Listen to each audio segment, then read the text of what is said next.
Mga kalods, dito tayo sa isang vulcanizing shop na ang may-ari ay si Tatay. Kaway tay, ibabahagi niya sa atin kung paano siya nagkaroon ng ganitong vulcanizing shop. Siya po ay dating OFW, pabalik-balik sa abroad.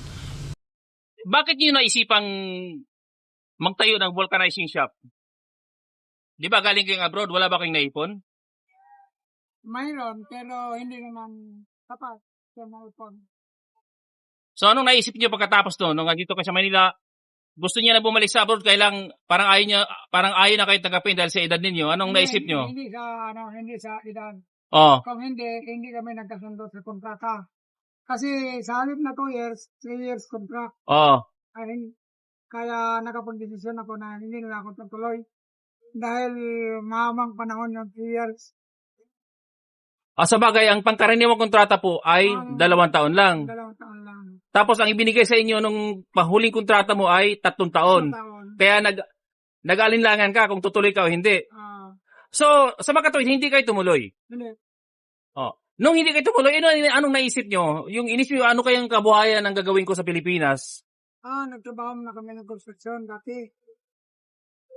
Ilang taon po kayo noon nagtrabaho kayo construction? 2 taon mahigit. 2 taon? Mula noong 2 taon mahigit. Mula noong babalik sana ko.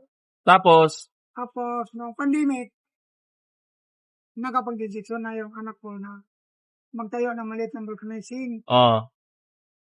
Tapos, natigil yon kasi yung inupahan ng bahay ay pinalis kami.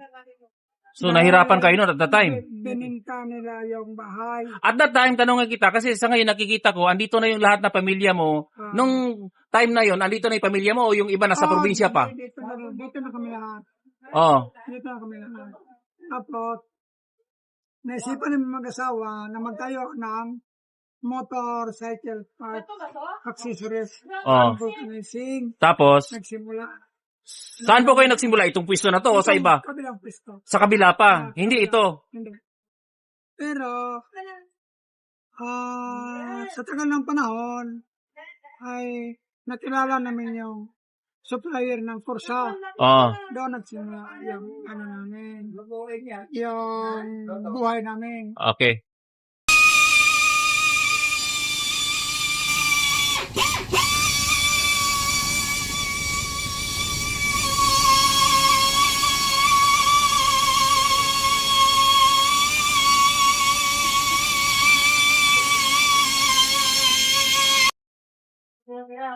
Tayo, napansin ko lang sa shop ninyo, parang puno na kayo ng mga stocks, motor parts, mga gulong, kung ano-ano, basta parte sa motor at sasakyan. Ilang taon na po ba kayo dito nag-shop sa lugar na ito? 4 taon na mahigit. So, kahit papano tayo nakakaraos naman. At medyo umangat ng konti. Kasi ang napansin ko dito tayo, yung mga yung lahat na gumagawa ng gulong, lahat na gumagawa ng mga sasakyan ay mga anak ninyo, di ba? So, maganda yung business sa loob lang ng pamilya. Wala kayong ibang tauhan kundi mga anak ninyo. Wala. Kasi iniwasan namin magano ng ibang tao. Baka magkaroon ng problema. Ganon. Dahil sa minsan hindi ayos yung paggawa. Napansin mo naman tayo. Magkakaroon ng job. Di ba napansin mo yung mga sasakyan ko dito ko pinapagawa lahat na gulong kasi nga nagustuhan namin yung gawa ninyo. Although yung isang vulcanizing shop doon sa Tagumpay, doon kami nagpapagawa dati kasi hindi ko pa alam dito eh. Ngayon nung nakilala ko kayo, talagang nakita ko pulido ang gawa nyo kaya lumipat na kami dito. Tsaka napansin ko laging puno ang shop ninyo. Lalo na kung Bernes, Sabado, Linggo. Yan, maraming yan. Ganon. Yung pamilya po ninyo ay nandito po nakatira sa shop. Dito po kayo natutulog. Dito natutulog. Kasya naman po kayo o mayroon pa kayo ibang tinitirahan? Mayroon kami ibang shop na isa. Ang ibig mo sabihin, hindi lang ito ang shop. Dalawa ito. Wow. Bali, mayroon akong isang branch. Wow. Tabi ng highway. Malakas naman kumita. Okay lang naman. Oo.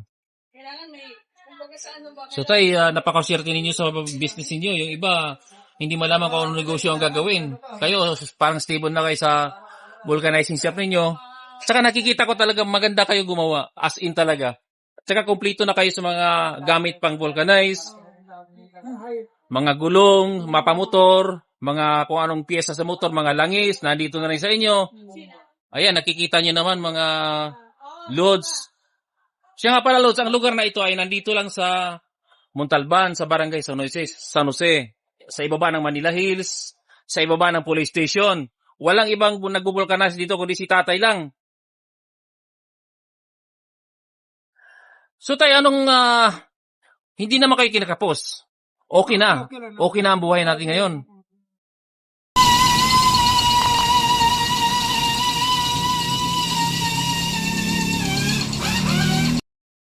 Tapos, halimbawa, kunti lang yung kita.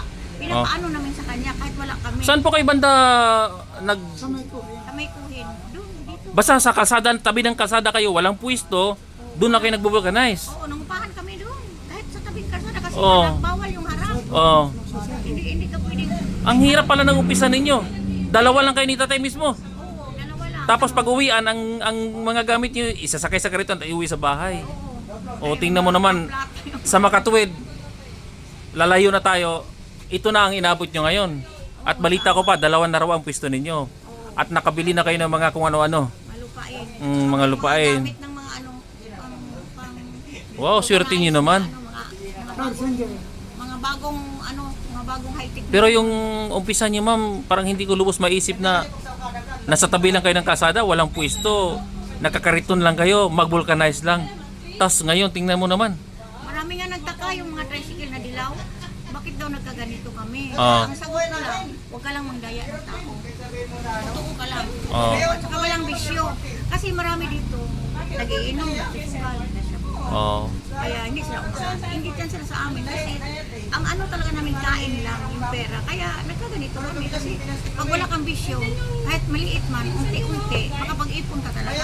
So, ngayon lang natin nadinig na kapag ikaw ay negosyo, huwag ka lang mang-apak ng tao Huwag kang mag-apak. at aasinso ka. Kahit anong Lahat na pagsubok. lahat ng magsubok, grabe. So ngayon, yung mga anak ninyo, ilan po ang nag-aaral mga anak ninyo tay? Isa na lang. Isa na lang, kasi yung dalawa tapos na. Bali, isang dalawa teacher yun. Tapos May na mga lang, trabaho na rin. Tapos trabaho na sa... Ibig sabihin nakatapos na sila nang dahil sa vulcanizing shop. Wow naman. Okay lang. May mga trabaho na sila. Mm. Kaya na nila yung sarili nilang gustusan. Hindi na mag-ano sa amin. So bukod pa pala sa construction tay, bukod pa pala sa vulcanizing shop, kayo po ay nagsusupply din ng mga construction materials kung sino may gusto. Ano po? Kami ang pinakambaba na presyo sa construction supply Dito sa San Jose. dito sa Montalban. Wow! Kami ang pinakambaba. Lahat na klaseng materials ng construction pwedeng lumapit sa inyo. Sigurado ba kayo na mababa talaga kayo tay? Baba 100%. Mag-ikot sila 100%. mag-ikot sila sa buong Montalban. Wow po. Kasi direct supplier kami. Direct supplier kayo. Tahimik lang pala kayo tay. Bukod sa vulcanizing shop, meron pa pala kayong ibang negosyo. Supplier kayo ng construction materials. Kung walang tiwala, pwede COD. Nakakahanga naman ng ano mo tay, ang katayuan mo ngayon.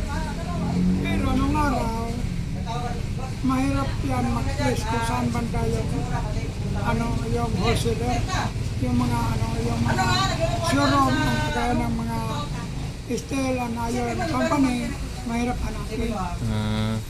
Matagal kong hinahanap sila, pero bago ko lang napakasan, yung main supplier ng ronda,